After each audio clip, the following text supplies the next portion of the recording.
Hey, welcome to another great episode here at the Pastor's Pantry Cooking School. I'm your host, Chef Sam Peters.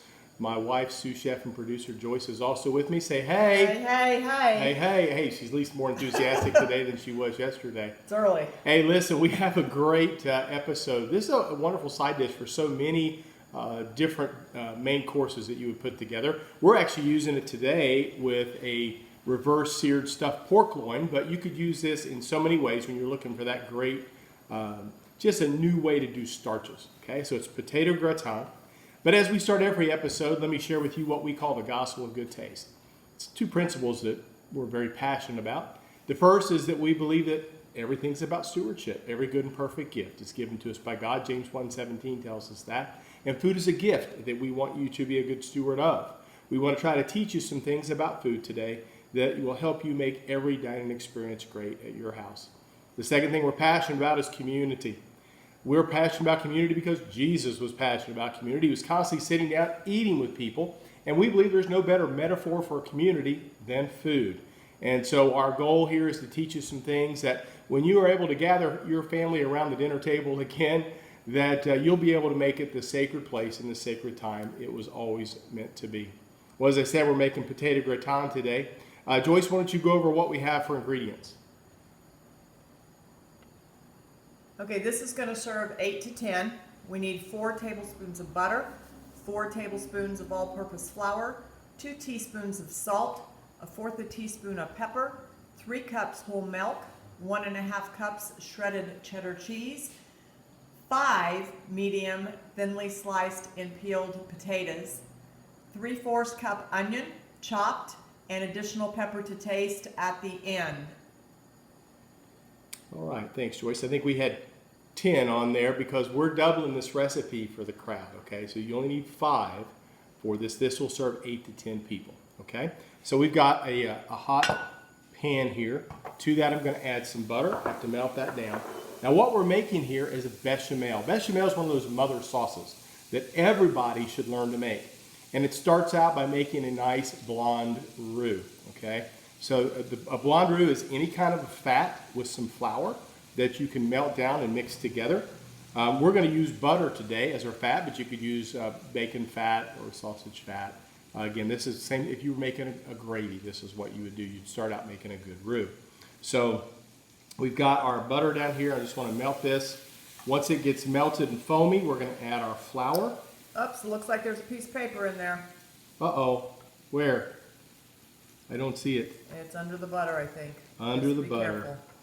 Well, we'll find it before I put the, there it is. I was gonna say, That happened to us yesterday. I don't know. this butter that we're buying, it's like, the wrapper's like clear, you can't hardly see it. Yeah, so. All right, All no right. wrappers in the potatoes. Okay, so we got our butter all melted down. Now we want to add our all-purpose flour. Again, we're doing real cooking here. Real cooking, no commercials. Well, every now and then we'll edit something or we'll plug a commercial, but we don't stop filming. So when you're making your roux, and this goes for any time you're making a good gravy too, you want to cook this flour down. I'll turn my heat down just a tad. I don't want to burn this. I don't want a brown roux. Like if I was making a brown gravy, I would cook this until it browned up. But I want to get this nice and smooth. And we're going to season it a little bit. A little bit of salt, a little bit of pepper.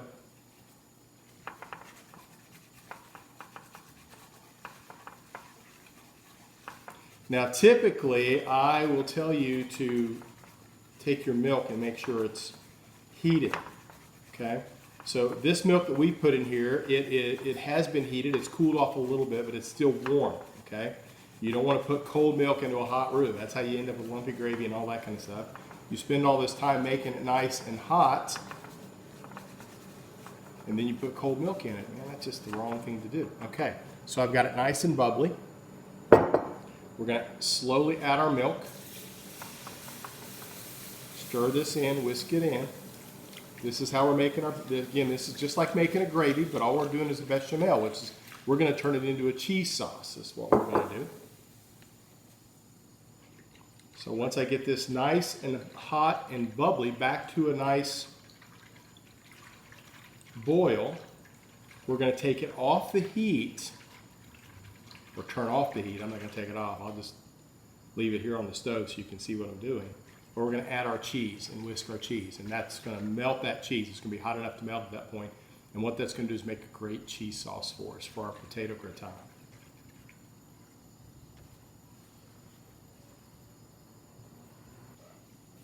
Now once this comes to a boil, it'll thicken a little bit. Now we've got quite a bit more milk in here than we would to our roux than if we were making a gravy, okay? Because we need this to be a little bit thinner because we're making a cheese sauce, and the cheese sauce is going to help thicken it as well.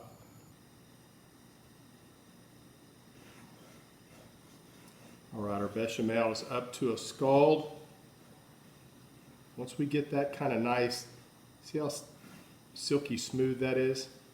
It's perfect. It's exactly what we're looking for. Just whisk it around a little bit. Now we can turn off the heat.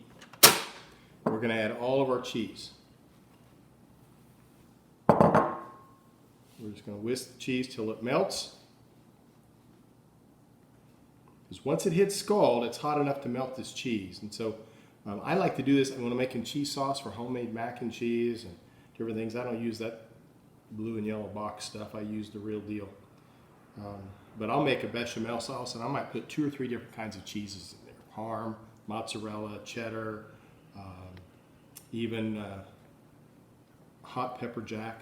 That's a great cheese in there. I like spice and heat. So you can see we've already got our nice yellow cheese sauce going on there. Now all that's melted in there. So now to that we want to add our onion and our potatoes. And I'm going to mix all of these in there together. I just want to get these potatoes all well coated. These are 5 potatoes that we've peeled and sliced. And we use a mandolin to slice these so we get perfect slices. You know how that is. If you don't have one, just use a knife. It just takes a little longer. Doesn't have to be perfect. Just we've probably got about an 1/8 inch slice here on our potatoes. So I'm just spreading them out as evenly as I can. Now we're gonna transfer this to a cast iron skillet. Now if you really wanted to do this perfectly, you could actually layer this in the bottom of a casserole dish or your cast iron skillet, and then just each layer ladle a little bit of the bechamel sauce, the cheese sauce over top of that, and that'll work too. But we're going rustic. Yeah, I was gonna say we're not too worried about being super pretty here. So. And if it was me, I wouldn't have even peeled them. I like the peeling on my potatoes. Well, when you're doing potato gratin, you want to peel them. I know. It's the best way and the proper way to do that. Yeah, but I'm not proper. All right. So again, I just want to stir these around a little bit and try to get some of that cheese coating on there.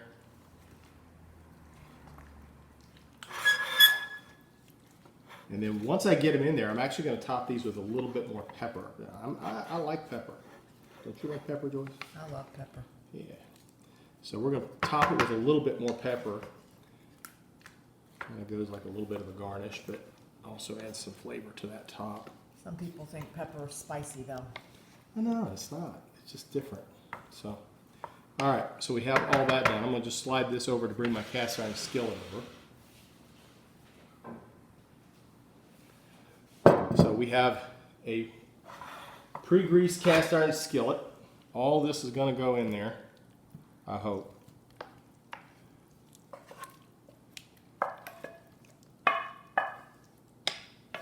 We'll get all that cheese sauce in there.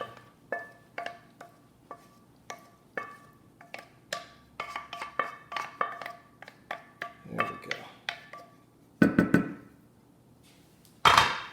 All right, just going to spread this around evenly.